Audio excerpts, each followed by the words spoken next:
A kind day to you all, I'm Kinsmarck, and I just spent a considerable amount of my morning checking alerts and messages across social media, and I feel as though I should address a certain trending topic that I keep seeing, and that is the hashtag YouTube party is over thing. And so if you aren't familiar with this, it's to do with a certain policy change that just came from YouTube in the last few days, weeks, I can't say I'm certain, um, essentially clarifying some of their community guidelines as far as acceptable content for the platform, insofar as things like swearing and language and content to do with sensitive subjects, etc., and so on, is concerned.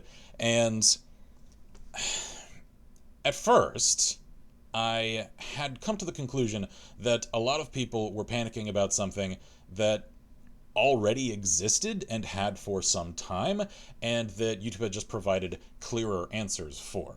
Because as far as full clarification is concerned on my end, I have actually had exactly the same problem that a lot of people are reporting, and this is affecting channels across the spectrum. I know people like Steve, Boogie298 have had it. Philip DeFranco, Jim Sterling. I'm sure a fair amount of prominent gaming channels have had this as well, because the strong language is one of the more concerning of the new additions to the clarification of policy. And essentially, all this has to do with the fact is that they're allowing for the flagging of videos such that they aren't eligible any longer for monetization. And I've had that affect almost every other episode in a few of my recent series on the channel. And I'll expound a little more on that later, because I have addressed this once already in a separate vlog a few weeks ago. I'll get to that. All that I'm going to say as far as my commentary on this policy is concerned is that, on the one hand, yes, it is just something that YouTube was already doing, and they just weren't telling us, as I have voiced my frustration about in the past already.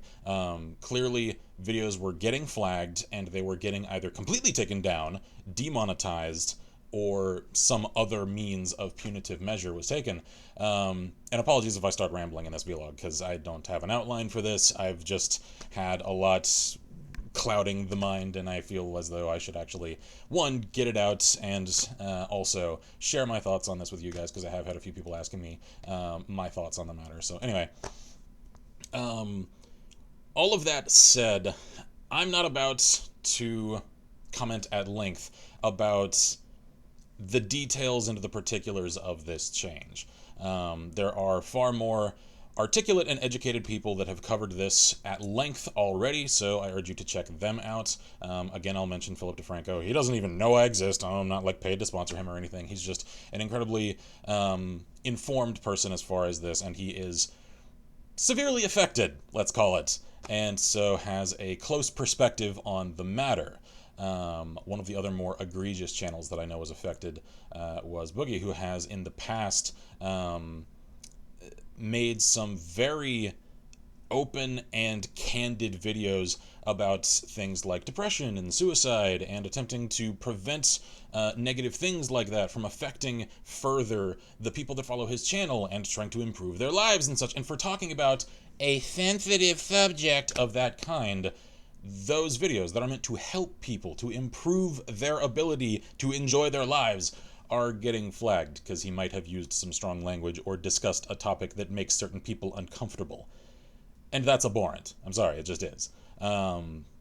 Anyway, as much as I could just harp on how corporate this entire thing is, as it shows YouTube's hand as far favoring their corporate ad sponsors than they do their actual creators, the people that make them their fucking money, I'll just stick to how this, I think, will practically affect YouTube. I don't necessarily think all of the philosophical implications of it as far as censorship and what kind of platform do they want to have and all irrelevant. All of it. Because at the end of the day, color me cynical and skeptical in the extreme, such that if anyone tells me to the contrary, I will flat out call them a liar to their face until I see photographic proof of it, that a single person at YouTube is actually checking any of the channels that are having their content flagged. No one's doing this. No one. No one with any authority. No one with any means and justification and qualification to make these calls that are affecting people's fucking careers. No. This is an automated system. Once again, this is a robot that YouTube have decided to employ in lieu of actual staff that they can afford. They're just choosing not to. And allowing it to make decisions and automated takedowns and demonetizations that, again, are affecting people's actual ability to make money. And that's unacceptable. It's yet another strike against YouTube's clear inability to do anything automated. They should stop it. YouTube. Your robots can see this. Stop it. You're terrible at your job. Shut down. Drink EMP. I don't care. So, let's get to my point. The point is, this isn't about cleaning up YouTube. Practically speaking, whatever they claim it's for is irrelevant. Because in practice, all this is doing is arming the trolls. Because think about it. Since it's an automated system, it's either automatically detecting certain keywords, either in video titles or in the meta tags, and automatically flagging and demonetizing, etc., videos that contain those keywords. And allowing for people that manually flag videos to then choose in the dropdown any one of these more clarified points and say, oh, this video has strong language, so clearly it isn't ad-friendly anymore. And as if content creators on YouTube didn't already have enough of a risk from people that can falsely claim to own copyrighted content and flag and say, oh, no, that's mine. Yeah, you get copyright strikes. And if I do this 3 times in a row, I can shut you down permanently. And you don't have any recourse if you're smaller than a certain level such that you don't have actual human contacts at YouTube. Again, all this is another addition to the arsenal in the hands of people who are unwilling to engage like adults and address complaints to the channels that they follow. Instead of communicating, instead of clarifying, I don't like that you do this, could you not? And then maybe receiving either a compromise or just a flat answer from the content creators they follow saying, no, I'm sorry, this is my style and I don't want to change that because this is just the way that I like to comport myself. And that's an okay response. No, instead, they're just throwing another spear on the weapon rack for those people so that they can just attack people. Even if this isn't someone that they genuinely follow and like and want to actually like make a difference. This is just letting the Chan trolls, the Redditors, the angry comment section of every social media platform out there just gang and dogpile every channel that someone on there says something they don't like on. Whether it's some crass comment or another using a word they don't like, addressing a topic they'd prefer no one talk about. All of those things are now fair game. So now, I have the list somewhere around here. Let me see if I can find it. Here we are. Content that is considered not advertiser friendly includes, and is not limited to, sexually suggestive content, including partial nudity and sexual humor, violence, including display of serious injury, and events related to violent extremism. I am not clear on how that may affect gaming channels, because it just says violence. One could make the case, especially convincing a robot, that, say, gaming content in which any sort of conflict occurs could fall under that. If enforced to the letter, this policy could completely shut down the gaming aspect of YouTube. I don't suspect that it will. However, the propensity is now there. The policy would justify it happening. So it isn't just someone's interpretation of things. No, it's there. It's just a matter of how many clubs are they willing to put into the hands of the mob they want to enforce their policies for them so that it can get enforced to the letter of the new law. Let's continue. Inappropriate language, including harassment, profanity, and vulgar language. If there weren't a subjective rule that y'all have heard my issues about subjectivity in rules in the past, so let's just continue again. Promotion of drugs and related substances, including selling, use, and abuse of such items. That one I can actually get around because that's illegal. Controversial or sensitive subjects and events. Sensitive. Is there a more subjective word in the English language? Including subjects related to war, political conflict, natural disasters, and tragedies, even if graphic imagery is not shown. That last part isn't an addendum I made up, it's part of the policy. So, let's, for the sake of example, say I wanted to create a little something as a video advertising the fact that I'm probably going to make a charity stream for the people that were affected from some natural disaster somewhere, as I have in the past, and as I may do again in the future, because horrible things have happened lately. I couldn't do that, because I couldn't mention it. Say, the Nepal earthquake, the one that just happened in, what was it, Italy? No, can't mention that, because now that is a controversial or sensitive subject that may very well have to do with a natural disaster. So, the addressal, I can't English, even though I have a degree, whatever, of sensitive subjects, you know, the kind that a lot of people need help after the events of, is illegal to YouTube now. That seems moral. And that's pretty much all I have here.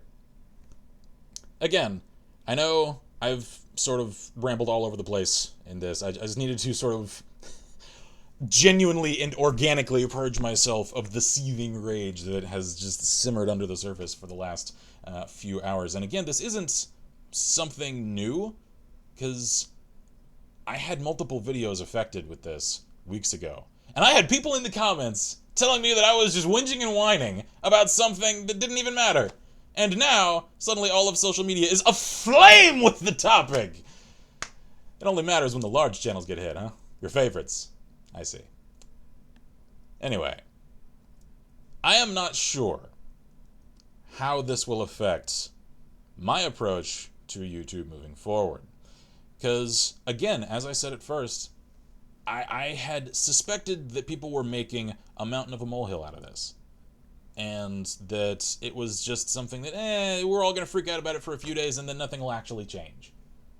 Until I started seeing the reports from people from large channels that actually have influence and contacts at YouTube, and that are getting flat responses from those contacts saying, no, this is how it is, and just because you have a lot of influence doesn't mean we're changing it for you, so it's staying how it is. We're actually seeing that this isn't just another passing rumble. This is an actual threat to people's ability to do YouTube successfully, professionally. This is an actual thing this time.